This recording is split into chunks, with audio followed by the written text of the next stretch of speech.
Jen is out and your host is not happy. We got a lot to talk about. Welcome to Playing the Field, a Bachelor podcast. I'm Ryan Field, the sports anchor here at Eyewitness News in New York City, a Bachelor fan since day one, and we have a lot to digest from episode 7. And joining me to do just that, our Bachelor insiders, Jen Matarese from here in ABC in New York, and Gina Sirico joining us from Los Angeles, just outside of the Bachelor mansion. Well played, Gina. It had to be done. It had to be done, and we are so happy that it is done. Listen, we started with 32 women. We are now down to the final 4. Hometowns are just around the corner. So much to talk about with this episode, so much to talk about in this podcast, because coming up, we have the casting director from the Golden Bachelorette to answer some questions about that series that everyone is certainly looking forward to, especially on the heels of the Golden Bachelor. We'll get to that in just a little bit, but first, there you go to Alberta, Northern Canada. And Joey told us last week on this very podcast, some of the crew members on the show told him that was the most beautiful scenics they've ever had a chance to shoot. And I think it really created the perfect setting for this episode, Jen.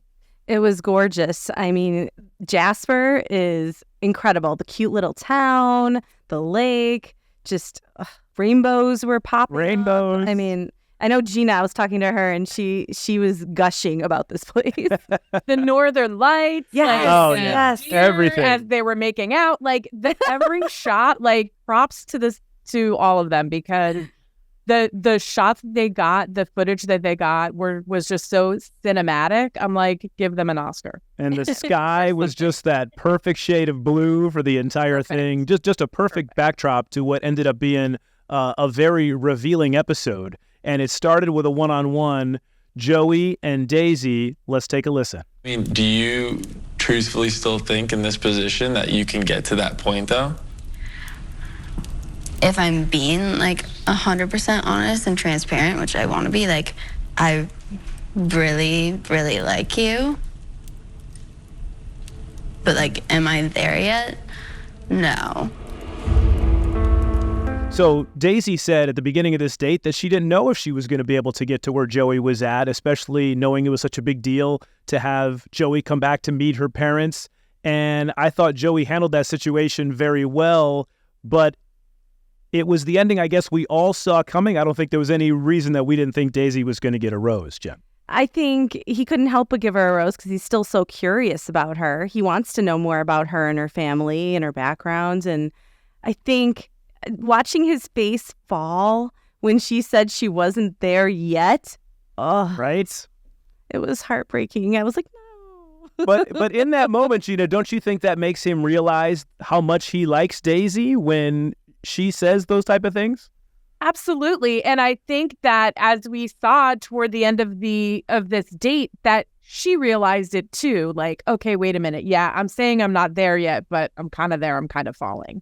Like, she knows that this is big, and bringing him home to her family is going to be monumental for him and for her. Her family, she has gone through a lot health-wise, as she mentioned, and they are very protective. Caretakers and caregivers are extremely protective of those that they love. And so they want to make sure that she's never, nothing hurts her ever again. And so it's understandable that she was going to want to make sure that everything was just right for her to bring Joey home to the family. And this one-on-one gave him more time. I think they just needed more time for her away from all of the other women in the house to be able to get to know him better, to develop those feelings. I think it's hard when there's an audience all the time. Yeah, and listen, this date started with a romantic horseback ride, ends up in a hot tub, and I think Joey was kind of driving a lot of the conversation, and maybe she was nervous to that point because she knew what was at stake here, and she didn't want to give him the wrong impression and was kind of afraid of how she was truly feeling in that moment. But I think we're all happy to say that it all worked out the way that it did. Yeah, I think they ended on a good note, right? I think it ended positive, that they were moving forward. They were moving forward still. They weren't stuck. I like that he said he wasn't afraid. He said that a lot in this episode. He's not afraid of what's to come next. He's not afraid of meeting her family. He's not afraid of the fact that, she may not be in love yet, even though that's what he started to say that he felt like he needed to hear. But he's not afraid of that because he knows his feelings are strong, and he knows that her feelings are strong as well. But again, as we all know, hello, reality check, they've met each other, they've known each other for like 3 weeks. Right. In reality. And that's something that we always need to keep in perspective here as we're looking at this show. And I think because they throw around words like love and I'm falling for you, and in real life we're saying, wait a minute, you've gone on 3 dates. How, in the real world, if somebody had said that to you, you'd be like, you're nuts to say that this early into this thing. But given the nature of the show and the history of the show, obviously that is not uncommon. And certainly Daisy is one of the favorites to win Joey's heart when this is all said and done. Then, of course, the group date, and Joey hit the nail on the head, the final group date of the season, which is kind of crazy that we're already here at this point. And let's take a look at what happened during a series of challenges that brought the girls out into the wilderness. Come on, Jen. Keep going, Jen. So I'm lactose intolerant, and I'm allergic to milk protein, but I'm going to drink this elk milk. Do what you got to do to get to hometowns, and that's what I'm focused on. What'd you make of that date, Jen? It was fun, but I think they were all over it at that point. They are done with the group dates. They didn't want to be there. Kelsey T, for her credit, she puts herself all out there, and she really did an amazing job in the challenge.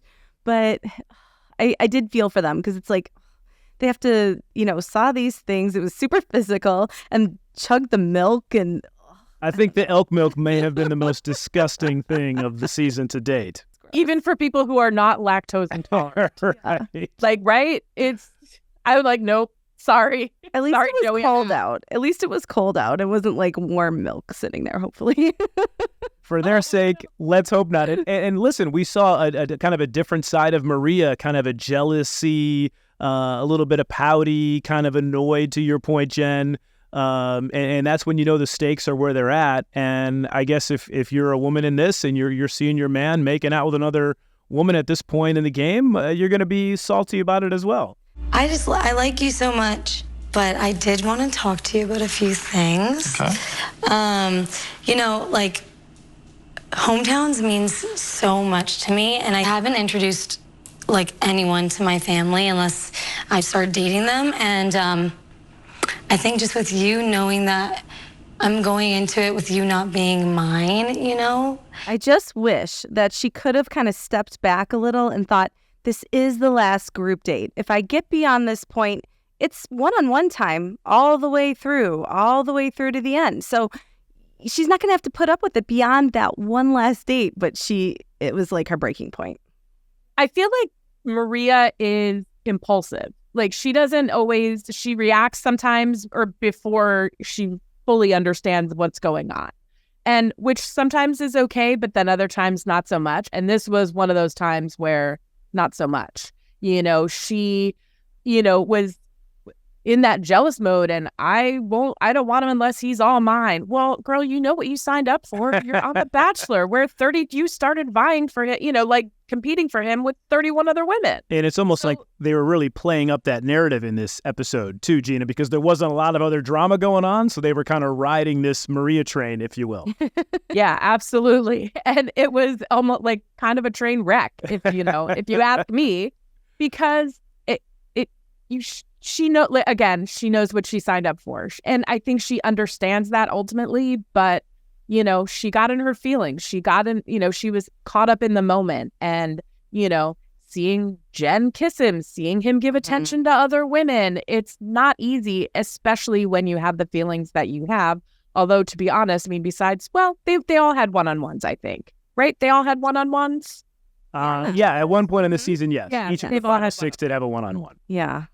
But here's the thing we love about Maria is that she's kept it real this whole season. It did seem very real. Yes, I feel like that could have been me, to be honest. It's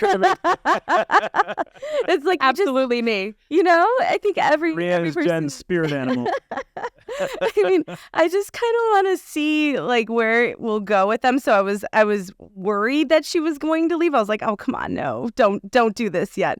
And I'm glad she stepped back, took a minute. Even though Joey was like, oh boy. But, that's real. That's her real feeling. And I thought Joey should have followed her. I didn't like how he just kind of sat there and was like, oh, I'll give her space to figure this out. I thought if he was that hung up on her possibly leaving, that at that point you got to jump into action as a guy to make things happen and find a way to say the right thing or do the right thing to kind of bring her back into the mix. But Gina, it ended up working out in his favor. She collected her thoughts, caught her breath, and came back out and said, okay, I'm good. But he didn't give out the group date rose. That's what I was just going to say. And then what a shocker that was. I thought for sure it was either going to be Maria or Jen at that point getting the group rose. I did too. Neither one of them. Am I the only one who's not surprised by that? I'm not surprised. If you just come up with something like what he just dealt with Maria, I wouldn't want to give the rose out either. I just want a moment to, like, I would need time to just collect my thoughts. I mean, I understand because he said it in his little interview that he's like, what if, you know, is this the real part? And is everybody else just telling me what I want to hear? I get where he was coming from. And I'm with him. I'm Team Joey on no. Oh, yeah. I mean, I get it, but I was still a little surprised by it. And you know what? Maybe that should have been our first sign that Jen was not going to get the rose. Yeah. Because I liked the move when she came up when he was doing his interview and made out with him. And I said, you go, girl. Go get your man. And I think he liked that, too. And remember, guys, just last week, he said he was jumping up and down that Jen, what she said about him and how she felt about him, and he felt it was reciprocal, and he was so excited about it. Something changed from last week to this week. And I guess looking back at it, that should have been a sign that Jen wasn't going to get the rose when she didn't get the group date. Was it the conversation about hometowns where she sort of, I think, said my family might not relate to you? I don't know. And I was going to touch on this at the end, but look at the two women who went home. Kelsey T and Jen both had kind of family drama, one with religion and one with the Vietnamese culture, where Jen said she had never really brought a guy home before and didn't know how her family was going to react. So maybe, Gina, that's another big factor in all of these decisions. Yeah, she also said that she wasn't sure whether her mom would quite understand some of the things that she's doing. And being on The Bachelor might be that, to be put in that situation and kind of like set up to fail, it seemed like. And maybe Joey picked up on that and was like, as much as I have a connection with you, don't know that this is going to work. So nobody got the group date rose, and that set up the final one-on-one with our girl Kelsey A. They had a fun little day around Jasper, taking in the sights and sounds. Let's go ahead and take a look. My mom got cancer and she passed away. And so it's really important for Joey to kind of have an understanding of who my dad is before going into this. Yeah, my dad is really like my favorite guy. Whenever anything happens, like he's the person I run to whenever I'm happy or I'm sad. And definitely like in happy and sad moments, I think that I really miss my mom, but I know that I have my dad that I can lean on.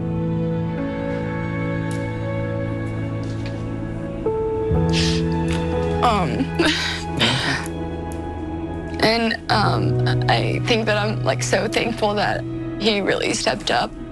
And of course, it finished at that dinner date where they kind of, again, got to another level in their relationship, and Kelsey kind of opening up so much about the emotions involving her father and her mother passing away and him having to raise her and her five total. I think there's 5 total siblings. Maybe a lot of siblings. I think there's been 3 more since we last talked somehow, some way.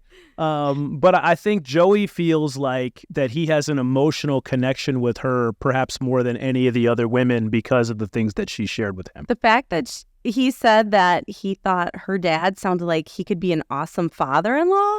I thought that was a very big thing to say. It's huge. I also think, just on a personal note, hearing Kelsey's story and understanding the relationship with her father, when my mom passed away, that my dad and I got definitely closer. We understood the pain that we were both going through. And I feel like Joey respects that relationship. And I think it's going to be interesting to see how they mesh.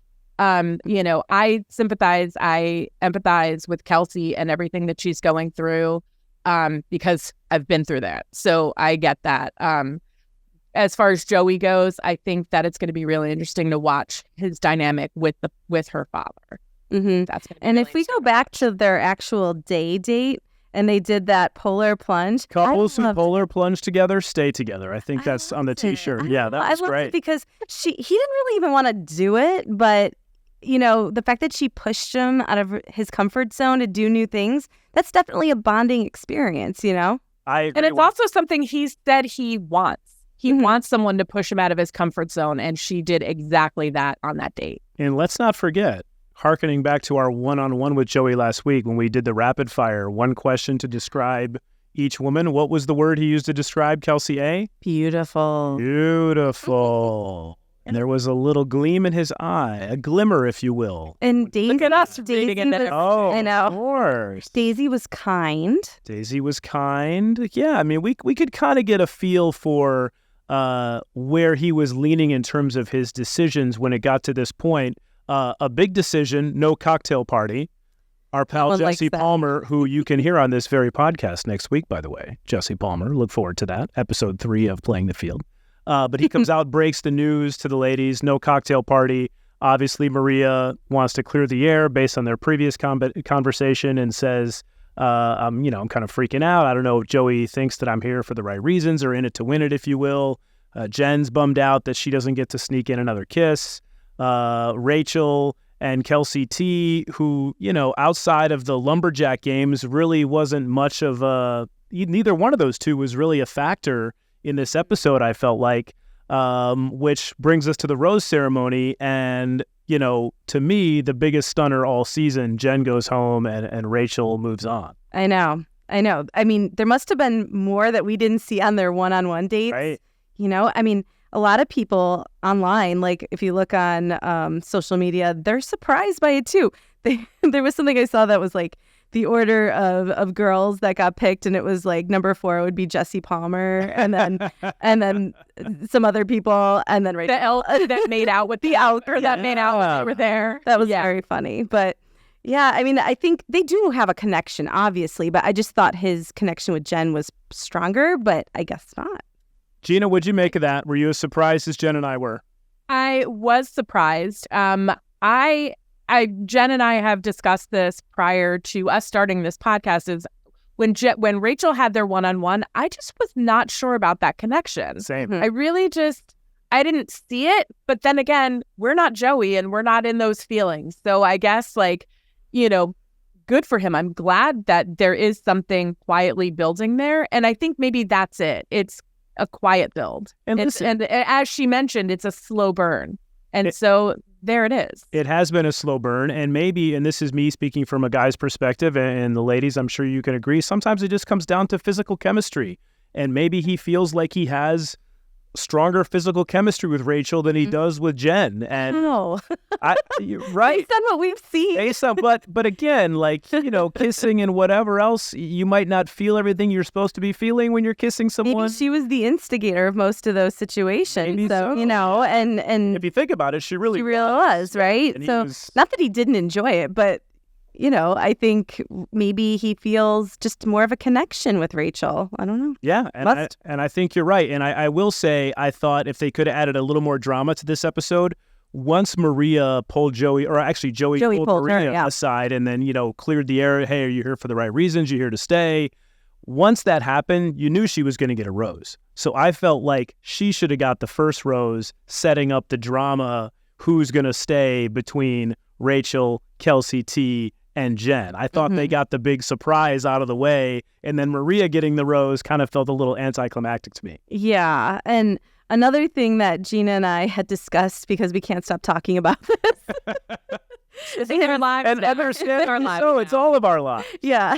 I don't even do the sports in New York anymore. I just do Bachelor conversations. As it should be, right? As it should be. Many times, the Bachelor or Bachelorette or whoever the lead is will take these people who've gotten eliminated and have a private conversation with them to say goodbye at this point. And he didn't with either one of them. No. How about that?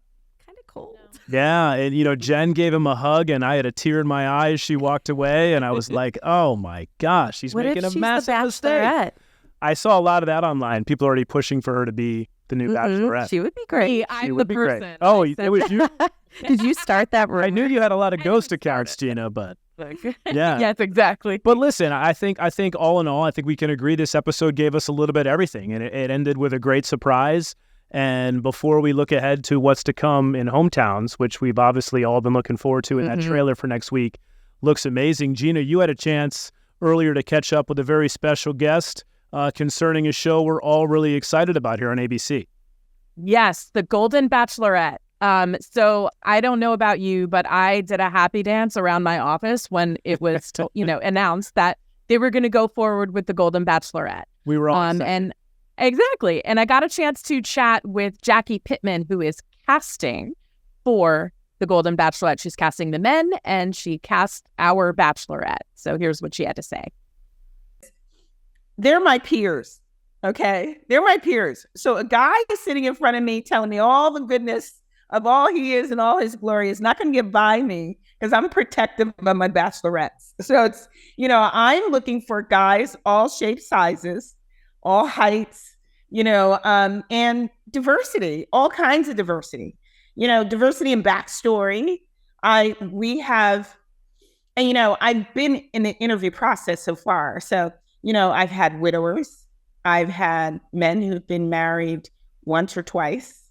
And what I'm looking for in those stories are the why of it all. I want to know why. We want to have guys that are great catches for our girl, right? And that comes in all shapes and sizes. But I need to know the why of it. Why were you married once or twice? Why didn't it last? Why did you grow apart? Why did you cheat if you cheated? Those are real stories. And I want to know all of it. So I go in kind of wide-eyed, kind of open. Of course, I want compassion and empathy. I want a guy who has layers and just great energy, charismatic. I want, when he gets out of the limo, for a bachelorette to go, wow,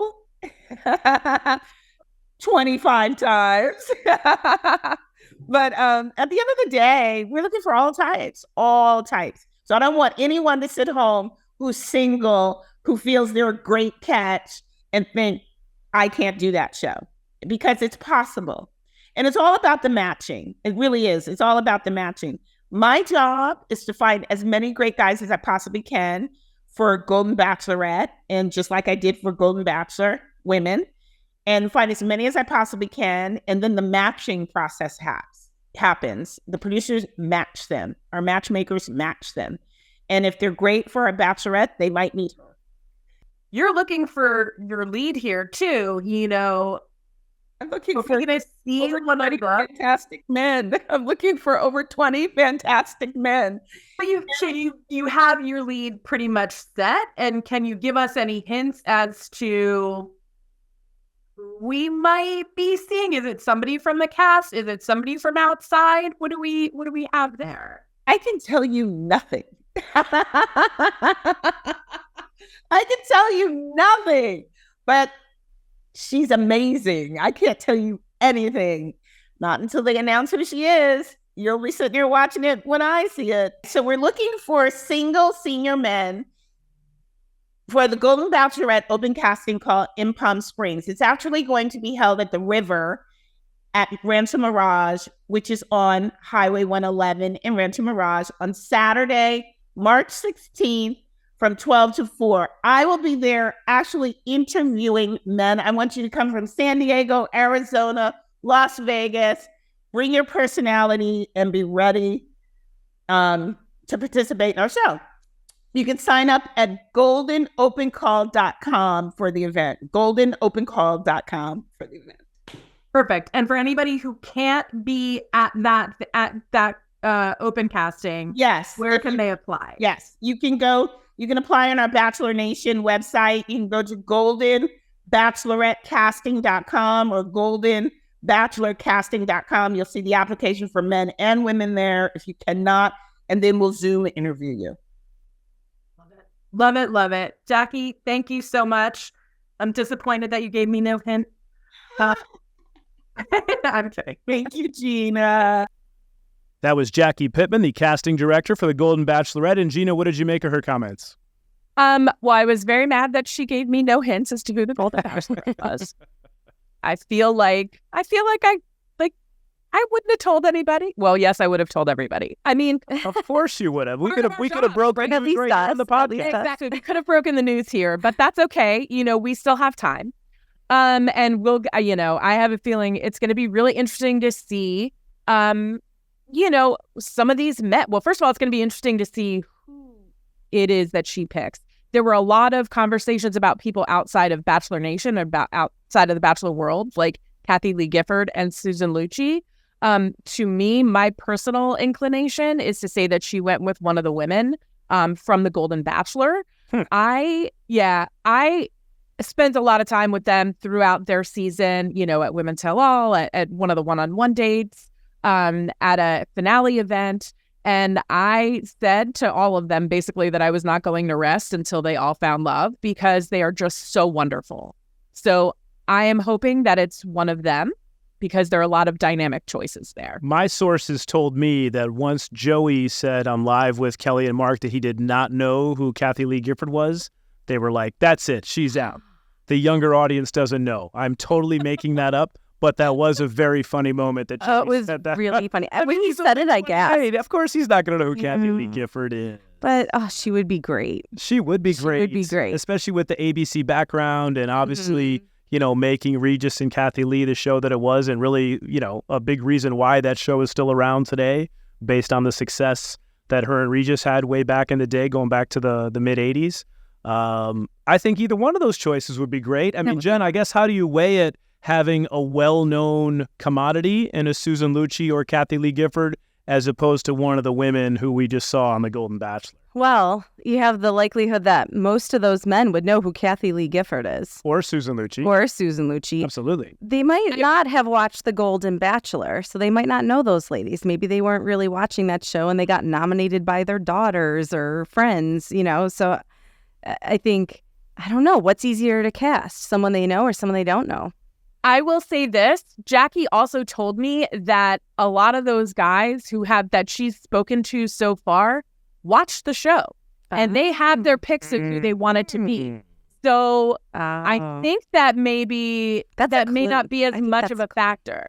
Yeah, she has said that they've talked to her extensively about who they would love for it to be. So she didn't tell me who, of course, but they know the women, they know the players. So, I think for me, if I'm running the show here at ABC, I would want one of the big names. I would want Susan Lucci or Kathy Lee Gifford. If nothing else, because how much press is that going to get? That's going to be on all the talk shows. It's going to be, obviously when The Golden Bachelor was announced, that no doubt got its fair share of airtime. I think we can all agree with that. But you land a name that's been synonymous with television for 40 plus years in Susan Lucci or Kathy Lee Gifford. I just think it adds a little more cachet to the Golden Bachelorette. The show's going to be tremendous regardless. But if I'm an exec and in charge and wanting to get good ratings, I go with one of those two. Well, one of the things that she said that I thought was so sweet is that she wants to look out for her girl. The casting director said she wants to look out for her. It really kind of gave a great insight to the fact that they do care who they're providing to this bachelorette. They want her to find happiness. So, that gives me good hope for the season. And Gina, we should point out that the Golden Bachelorette is not going to be the next in the series. There's going to be some before then. Yeah, so we'll have the Bachelorette next. So whoever it is from Joey's season, whoever they choose, Maria, Jen, Rachel, I don't know. We'll see who that is. Anything away? Well, she doesn't know. She's just guessing. Okay. They well, you only left 3 names. You only mentioned 3 names, and you left one out. So I didn't want to be. She's still writing Rachel off. She's crossing her off the list. No, I said Rachel. I said Rachel, Jen, and Maria. Yeah, but Rachel. But you didn't mention Daisy. I don't know. I'm okay. I have to check. Sure. For the record, I have always said that Daisy was one of my final 2. She could be the one. We'll see. We don't know. Honestly, we don't know. It's not Jen anymore. So we have the Bachelorette and then maybe Bachelor in Paradise after that. Bachelorette and Bachelor in Paradise, and the Golden Bachelorette from fall, what we were told will be in the fall of this year. Gives us a lot to look forward to. Yeah, last year when they filmed the Golden Bachelor, they filmed it in the summer and aired it in the fall, as in conjunction with Bachelor in Paradise. So we don't know yet how the schedule will pan out, but it could be the same situation where we have the Golden Bachelorette and then we run Bachelor in Paradise. I know there's hopes after Golden Bachelorette airs to actually have a Golden Paradise. That would be hilarious. At a nudist colony, from what I understand. Oh, that would be good for ratings. Come on now, you can't say that. This is ABC here. It's gonna be a lot of blurring going on. That black box would just travel around the whole lower portion of the screen. Wouldn't leave. Hey, we'd all be watching, I'll tell you that. Oh my gosh. Well, listen, either way, all of this gives us plenty of good content for Playing the Field, a Bachelor podcast. Episode 2 has been a lot of fun. And before we look ahead to episode 3, here's what's coming up next week on The Bachelor. Next week on The Bachelor. This is a huge step in my relationships with all 4 women. Hi. Meeting someone's family is a very big deal. How's it going? Hey, Joey. How you doing? Mark. Nice to meet you. When it comes to the woman that I'm hoping to marry, I want to be a part of their family as much as they are a part of mine. I definitely need my family's help to kind of help me figure out exactly what I'm feeling. Nice to meet you. When's the last time you brought someone home? I've never brought anyone home. My dad is not going to make it easy. It's hard for me right now because I don't know where you stand. Maria's 100% daddy's girl. If she gets hurt, it would be a problem for Joey. In a normal dating situation, ideally you would date one person. It's a scary process. As a father, I'm of course concerned with Kelsey. The hardest thing for me is that there's also 3 other girls. Have you guys said I love you to each other? She's told me that she is not able to express any feeling of falling in love. This whole journey is non-traditional, but I want them to give that blessing for he and I to be together. I care for your daughter, and I'm not taking this lightly. Yeah, it's just, I wish you the best.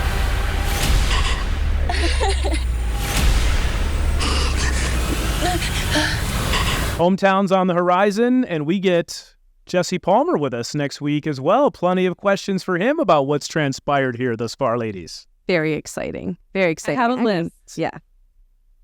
Do you care? She'll be checking it twice. Yeah. Oh, yes. I have many questions for Jesse, as always. I've interviewed him a few times for, these episodes, these seasons of The Bachelor and The Bachelorette and Bachelor in Paradise as well. And he's always fun to chat with. He's down. He'll have so much fun with us. So I'm excited. That's why Joey likes him so much. Right. And they played tennis again in this last episode. Exactly. A budding romance. He can work on his tennis game. I guess we're good, right? Yeah. I mean, we should ask him, did his game improve? Did Joey get the job done there? I think we should use the whole interview in French. What do you guys think? That'll be great. For him all. Bad idea. And speaking of questions for Jesse, if you have questions for Jesse, reach out to us at ABC7NY or any of our social media handles, and we'll try to have your questions asked of the host of The Bachelor next week. But this has been a lot of fun, guys. I can't wait to do episode 3. That wraps up the Playing the Field Bachelor podcast for episode 2. For Gina and Jen, I'm Ryan. Have a great rest of your week, and we'll see y'all next week.